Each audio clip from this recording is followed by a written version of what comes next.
ഓം പരാശക്തി നമ. ദർശനം കഴിഞ്ഞപ്പോൾ അമ്മ ആ യുവാവിനോട് അവിടെ കുറച്ചു സമയം ഇരിക്കുവാൻ പറഞ്ഞു. ഏകദേശം 10 അടി അകലെ യുവാവ് ഇരുന്നു. 15 മിനിറ്റ് കഴിഞ്ഞു കാണും.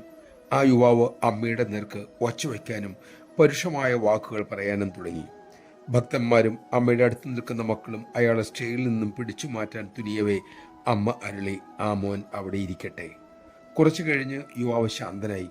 പിന്നെ മെല്ലെ എഴുന്നേറ്റ് പുറത്തേക്ക് പോയി. അമ്മയുടെ ഒരു സന്യാസി മകൻ അയാളെ പിന്തുടർന്ന് അയാളുടെ കാര്യങ്ങൾ തിരക്കി. യുവാവ് പറഞ്ഞു, ക്ഷമിക്കണം സ്വാമിജി, എനിക്കെന്തോ എന്നെ നിയന്ത്രിക്കാൻ സാധിച്ചില്ല. സമൂഹത്തിലെ അധർമ്മവും ഈ മതങ്ങൾ തമ്മിലുള്ള കലഹവും യുദ്ധം, കെടുതികൾ, പ്രകൃതിക്ഷോഭങ്ങൾ ഇതൊക്കെ കാണുന്നില്ലേ? അമ്മ വിശ്വമാതാവാണെന്ന് പറയപ്പെടുന്നു.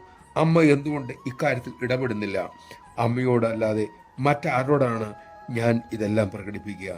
അയാളുടെ അമ്മയോടുള്ള സംസാര രീതി അദ്ദേഹത്തിന് ഇഷ്ടപ്പെട്ടില്ല എങ്കിലും ഒന്നും മിണ്ടാതെ തിരിച്ചു പോന്നു. അവസരം കിട്ടിയപ്പോൾ അദ്ദേഹം അമ്മയോട് തിരക്കി, അമ്മേ, എങ്ങനെയാണ് ഇത്രയുമൊക്കെ സഹിക്കാൻ കഴിയുന്നത്? അയാൾ എത്ര മോശമായ പദങ്ങളാണ് ഉപയോഗിച്ചത്, എങ്ങനെയൊക്കെയാണ് പെരുമാറിയത്? ഇതിനൊക്കെ ഒരു പരിധിയില്ലേ അമ്മേ?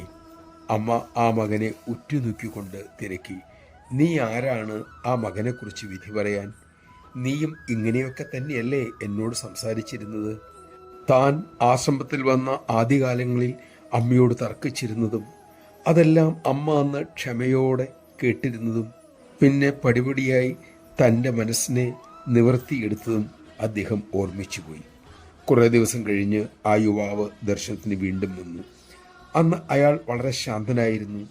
ആദരവോടെ അമ്മയ്ക്കരികിൽ ഇരുന്നു. തൻ്റെ മോശമായ അന്നത്തെ പെരുമാറ്റത്തിൽ അദ്ദേഹം അമ്മയോട് ക്ഷമ പറയുകയും ചെയ്തു. പിന്നീട് അന്ന് വൈകുന്നേരം അമ്മ സന്യാസി മകനോട് പറഞ്ഞു, മോൻ കണ്ടില്ലേ അത്? അന്ന് ഞാൻ ആ മോനെ ഒഴിവാക്കിയിരുന്നുവെങ്കിൽ, ഇറക്കി വിട്ടിരുന്നുവെങ്കിൽ അവൻ എവിടെ പോയി നിൽക്കുമായിരുന്നു? കുഞ്ഞ് തന്നെ ചീത്ത പറഞ്ഞു എന്ന് കരുതി ഏതെങ്കിലും മക്കളെ അമ്മ ഉപേക്ഷിക്കാറുണ്ടോ മോനെ? നമഃശിവായ. കാരണമില്ലാത്ത കൃപയ്ക്ക് ഉടയോളായ അമ്മയെ കിട്ടിയ നമ്മൾ എത്ര ഭാഗ്യം ചെയ്ത സന്തതികൾ.